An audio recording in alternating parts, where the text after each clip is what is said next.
और दिल्ली से इस वक्त की बड़ी खबर, बड़ी जानकारी सामने आ रही है।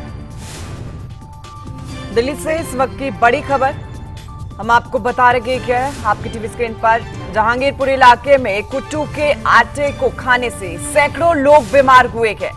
150 से 200 मरीजों को अस्पताल में भर्ती कराया गया है। एक बार फिर कुट्टू के आटे को लेकर मामला सामने आया। बीजेआरएम अस्पताल के इमरजेंसी वार्ड में सभी मरीजों को भर्ती करा दिया गया है। जहांगीरपुर इलाके में कुट्टू के आटे को खाने से सैकड़ों लोग बीमार हुए हैं। कई लोगों के बीमार होने की जानकारी है। दिल्ली से ये जानकारी सामने आई है।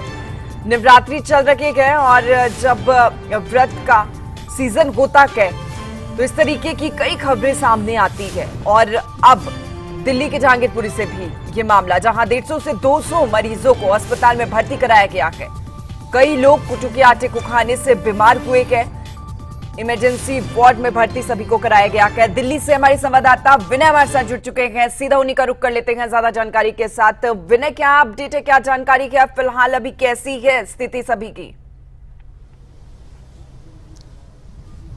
देखिए, स्थिति अभी सबकी ये कह सकते हैं कि खतरे से बाहर है, लेकिन चूंकि कल पहला नवरात्रा था और ऐसे में जिन लोगों ने शाम को कुट्टू के आटे का सेवन किया उनको इस तरह की दिक्कतें आने लगी, घबराहट होने लगी, उल्टी आने लगी। और दिल्ली के जहांगीरपुरी इलाके के आसपास के जो लोग हैं उनमें ये समस्या होने लगी, उनको ये दिक्कत होने लगी। तकरीबन 150 से 200 लोगों को नजदीक बाबू जगजीवन राम अस्पताल में भर्ती कराया गया।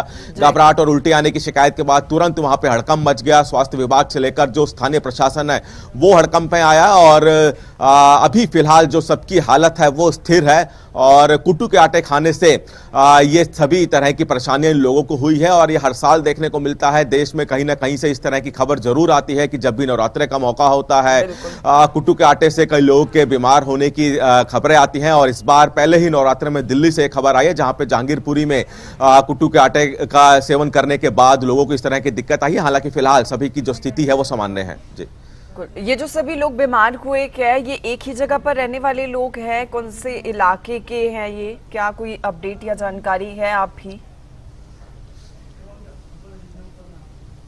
देखिए, जहांगीरपुरी के आसपास के जो इलाके हैं वहां पर ये लोग रहते हैं। तो ऐसे में ये कहा जा रहा है, अंदाजा लगाया जा रहा है कि जो आटा जो पीछे से सप्लाई किया गया है, चूंकि सभी ने एक ही दुकान से आटा नहीं खरीदा है, अलग अलग दुकानों से आटा खरीदा है, तो जो सप्लायर है, जो कि मेन सप्लायर है इन दुकानों का, उन्हीं की तरफ से ये आटा खराब आया है। और जहांगीरपुरी के कई ऐसे इलाके हैं, छोटे छोटे इलाके, जहां पे ये लोग रहते हैं। और वहीं पर देर शाम को इस तरह की खबर आई और उसके बाद सबको एक ही अस्पताल में एडमिट कराया गया। जी, अच्छा, क्योंकि लापरवाही तो कहीं ना कहीं से हुई है और इस तरीके से लोगों की जान के साथ खिलवाड़ करना, स्वास्थ्य के साथ खिलवाड़ करना, एक बड़ा सवाल भी खड़ा होता है यहाँ पर।